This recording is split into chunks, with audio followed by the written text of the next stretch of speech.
Right.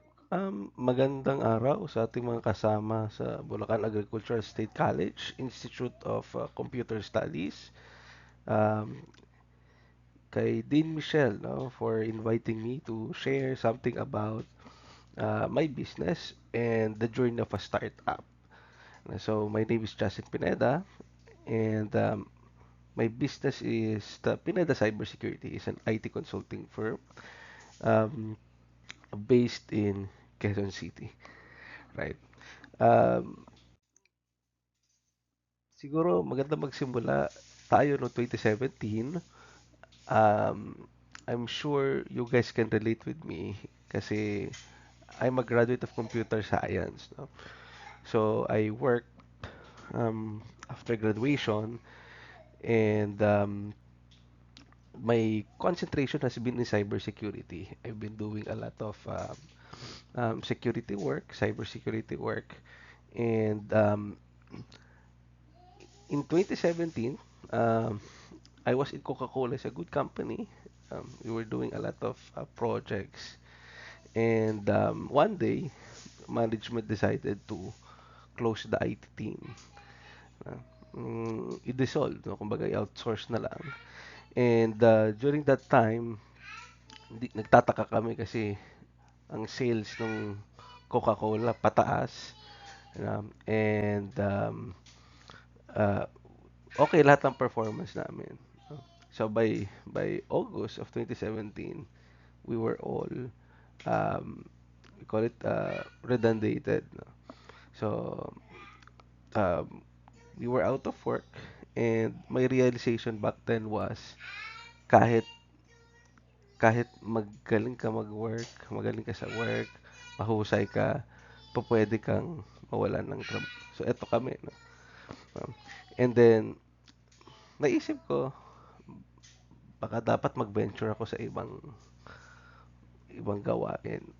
So that's why the vision of or the idea of entrepreneurship came out. So I went to BIR.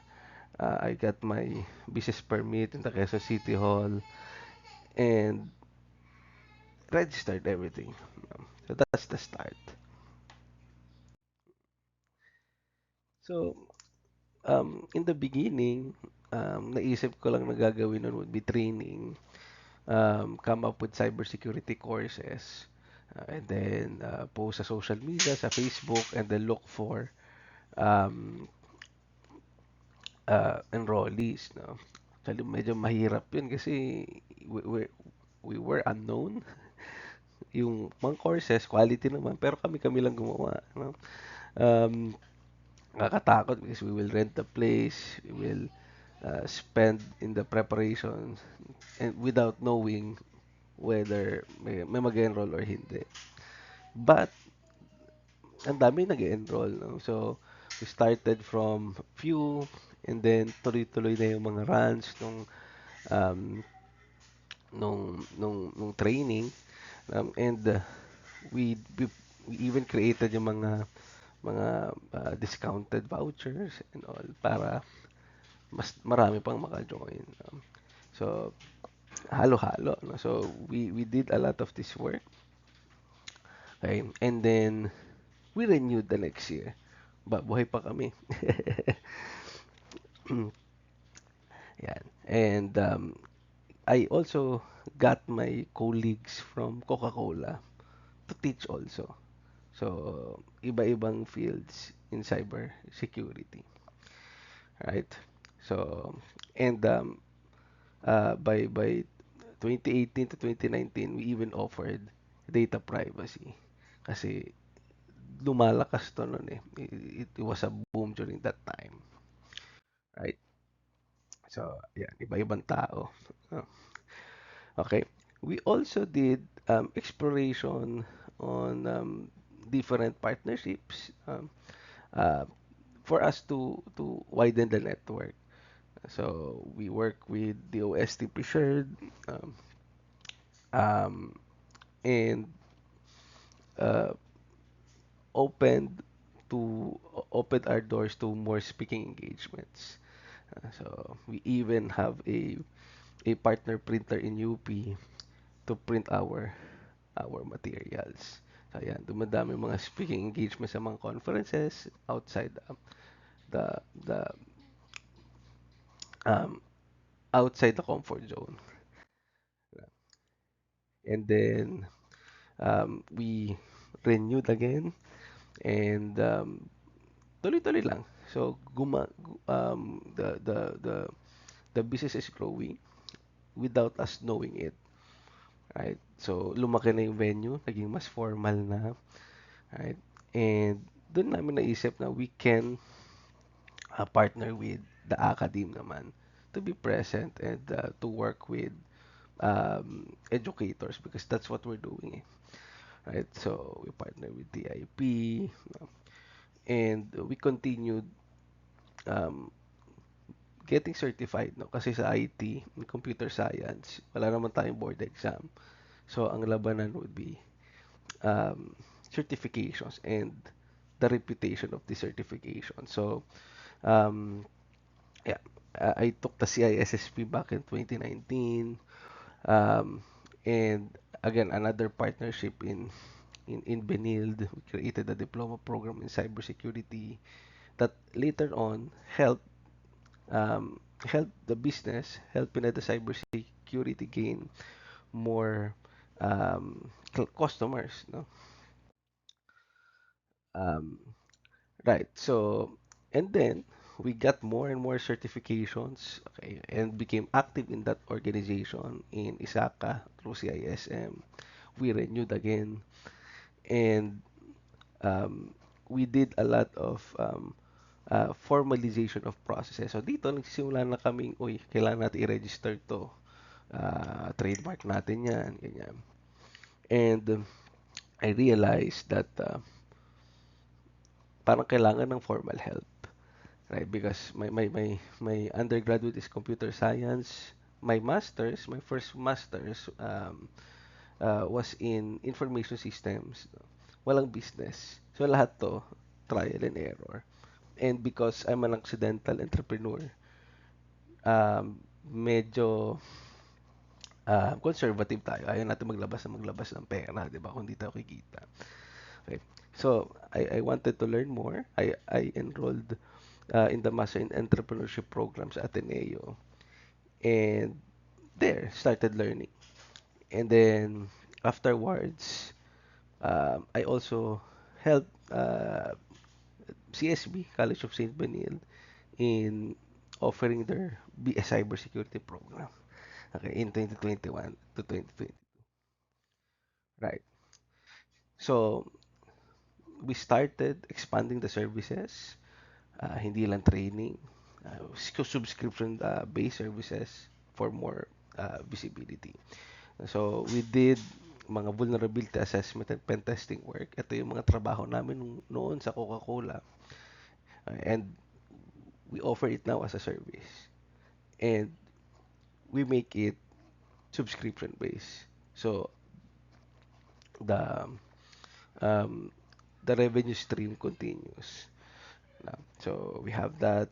Okay. We even offer what we call OX, Online Cybersecurity Specialist. Kumbaga, parang may remote help ka. Okay, that later on will transition to what we call virtual CISO or virtual Chief Information Security Officer. So we're doing a lot of consulting. And there, we are able to close a lot of clients no, that we can work at home. Kasi we just support them remotely. Right? And then, of course, tuloy-tuloy pa din, no? We renewed, tuloy-tuloy yung pagdami ng mga customers and pag-diversify ng mga services.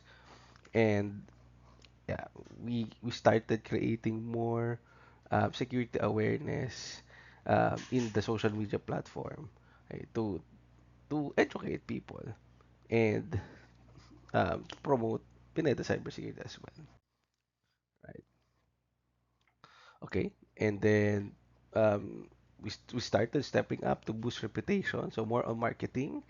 We work with different organizations, their conferences, join them, okay, um, became the SME or subject matter expert in one of the largest organizations in the Philippines regarding cybersecurity. It's called ISOG, right?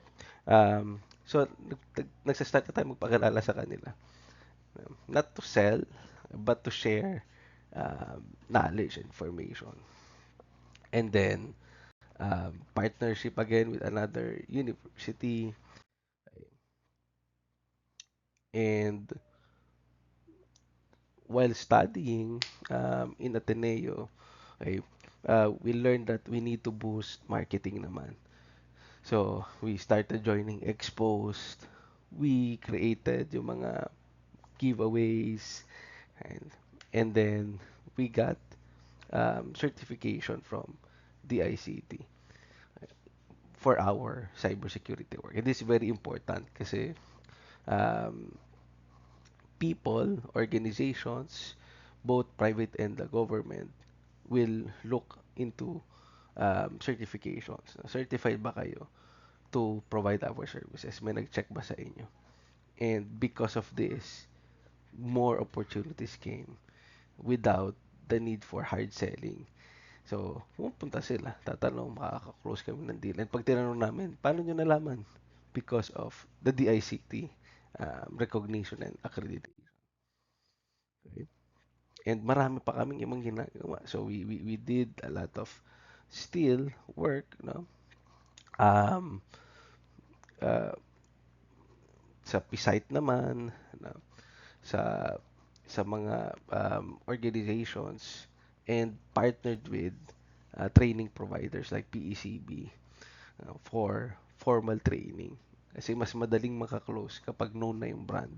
So, we added more in our portfolio apart from our homegrown courses, yung mga um, uh, professional certifications natin.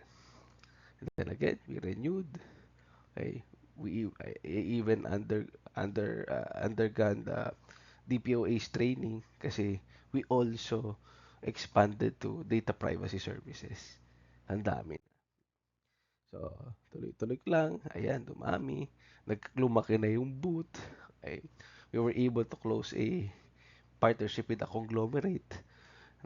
And in the conglomerate, maganda pala makaklose ng conglomerate because if you have if you were able to partner with the mother company, tapos 30 na companies pala under nun, you can easily close more deals. Diba? And then renew again. And then one of the turning point also was when I was invited to teach at the Asian Institute of Management. No? Uh, may course na kasi sila in cybersecurity, and because it's a management school, most of the students are executives holding VP, SVP, CIO, CISO roles. So when I started teaching there, later on afterwards, no, nakuha tayo for projects again. No? So, and madali yung approval um, because of the connection. No? So there, and then finishing my masters in entrepreneurship. Right? So ngayon, dahil close tayo kay DICT, we're able to work with them, no? And being consulted in their circulars, yung mga gagawin nila. So, there. So, ayan. So, sa AIM yan. And we were able to close more virtual CISO um, projects, even in school. This is in Asia Pacific College. And, yeah, being invited in different conferences. Right? So, yeah, this is it. AIM um, with NPC, and then new more clients. So we diversified also. Nagkaroon na ng mga meron na tayong client na vessels sa maritime, right? And then there, no? So, um, and we also, because of the believers, dumami na sila. Um, Lumaki na rin yung clientele. So, the first, I think, very big client natin would be Cbank. Nagulat ako kasi mahirap sa bangko makapag-close ng project eh. But we're able to close Cbank for their VAPT project. And then, ang maganda doon, di ko rin expect because of the um, the referrals, no? Ay, may na-close ka ng bangko. Marami ng bangko ngayon nag-i-inquire. And sunod-sunod na yung na-close. Okay. We're also visible doon sa pag-train ng mga police, no? Through the Philippine Public Safety College on cyber defense. Yeah. So, yung training, tuloy-tuloy pa din. So, this is with Greenfield naman. And the other is with EasyCall. Right? So, kung ano yung core or the first primary service natin, andun pa din. In-enhance lang natin ang in-enhance. So, there. And lumaki na rin yung scope, no? Dati puro Luzon lang. Okay, we have started also closing projects in Visayas. And so, yeah, to recently lang, cybersecurity policy consultation, we're invited as a resource person. No? And then, here's a COMCHA event. So, tuloy-tuloy na yung pagiging visible natin. No? Both sa public, even the policy makers, and small to medium-sized businesses kasi initially yun naman talaga yung plano to um, mga enterprise level or corporate level. Right. So, ito, last year lang. No? So, we had ISO training. Okay. May mga shout out na yung mga customers natin on partnership. No? So, apart from the police, we also train the Philippine Coast Guard. And, ayan, dumadami yung maritime. So, late last year, we closed Sandigan. No? Maritime naman sila. And then this one is PNB, bangko na naman. And then we continued, no? Boosting marketing. So, late last year also, we launched our first online course. So, may mga online courses na rin kami in cybersecurity. So, um, to summarize, no, the journey, Pineda Cybersecurity, we started from nothing. And the good thing about it is, from the brains, no, yung utak lang ang puhunan. Wala tayong biniling mga malalaking makinarya. Um, it's just course, it's just knowledge. And with that, pwede pa lang kumita ng pera. We can earn uh, through collaboration, through cooperation. So, hindi ko na isa-isahin to. No? So, before survival, we're just starting. Hindi ko alam kung meron ba akong kikitain bukas or what, no? Kasi nga, training is seasonal eh. May panahong may pera ang tao, may panahong wala. No? And then, after 3 years, okay, tumaas na siya yung um, ating profitability. And 6 year onwards, because we set up mga retainer programs, retainer engagements, sure ako may revenue papasok this year until next year. So, there. So, what are the lessons learned? No? So, just want to share, no, have the courage to jump to the unknown. Back in 2017, maraming offer sa akin no, na mag-work ka na dito, mag-work ka na dyan. Pero sabi ko, I want to explore something. And nakakatakot yun for somebody who's not trained to run a business. I'm trained to be a worker. Diba? And there's nothing wrong with that, to be in the corporate. Yeah? Pero, sabi ko, I'll try. And I jump to the unknown. Second, marami to, especially when you're beginning, you anticipate rejections, doubts, and failures. Maraming magda-doubt eh. Okay? Even your close friends, sabihin, bumalik ka na sa corporate. Walang 13th month sa business. Di ba? Um, so you might feel down and you might be tempted to go back or to stop. But yun nga, have the courage to stand up. Number three is know your believers and keep them. In the beginning, nagugulat ako may mga tao nag-enroll, di ko kilala. Because I usually ask, anong connection natin? Wala. So, yeah. So, may mga naniniwala sa atin, hanapin natin yon and keep them, no? And then later on, okay, decide with long-term intent, right? So, um, dapat hindi lang kung ano yung para mabuhay tayo the next day. We have to look at look at it strategically. And of course, last would be governance over execution. Dati, ako lahat eh.